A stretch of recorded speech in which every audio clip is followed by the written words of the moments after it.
পক্ষ থেকে, পৌরসভার পক্ষ থেকে এখন আপনাদের সামনে প্রধান অতিথির গুরুত্বপূর্ণ ভাষণ দেবেন গণপ্রজাতন্ত্রী বাংলাদেশ সরকারের মাননীয় স্বরাষ্ট্রমন্ত্রী জনাব সালাউদ্দিন আহমদ।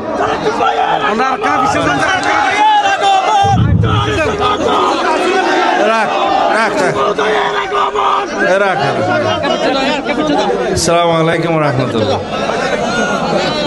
ভাষণ দিবার তো কিছু নাই, আই তো এডিয়ার মানুষ, অনারার সন্তান, আর সংগঠনের নেতা কর্মী অকুল বেক্ষণ আগে যেখানে আসিল এইভাবে আছে।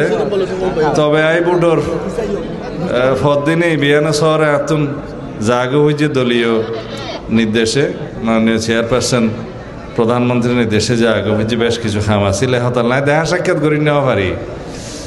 তো দেখা সাক্ষাৎ তো আরে জরুরি হইল দিয়ে খাম গরণ দেখা সাক্ষাৎ তো হইব সারা জীবন হইব, ভবিষ্যতে হইব ইনশাআল্লাহ।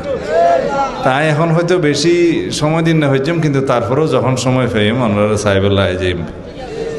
এখন বেগ কোনো সুশৃঙ্খলভাবে থাকা ফুরিব, কেউ কোনো রকমের অনাচার করি না পারিব, মানুষের কোনো উশৃঙ্খল কোনো চাঁদাবাজির খবর নশুনি পান, প্রশাসনের সহযোগিতা করা ফুরিব এবং দেশের মধ্যে এনাকান সুশাসন কায়েম করা ফুরিব, যাতে মানুষ মনে করে যে বিএনপি রাষ্ট্র পরিচালনার দায়িত্ব এসে মানুষ শান্তিতে আইব, মানুষ উন্নয়ন পাইব, শৃঙ্খলা পাইব, শান্তি পাইব, পাইব না? আমরা বেকুন ঠিক চাইলে পাইব দেরি, সতেন না গেলে তো না পাইব। তো বেকুন আল্লাহর ওয়াস্তে জনগণের বন্ধু হিসেবে হাজ করন, প্রশাসনের সহযোগিতা করিবেন, উন্নয়ন এবং অন্যান্য কর্মকাণ্ড যে আছে ইনশাআল্লাহ এই না ওনারা পরামর্শ দিবেন, এই না আরো দি সারি দেব। সালামু আলাইকুম রহমতুল্লাহ।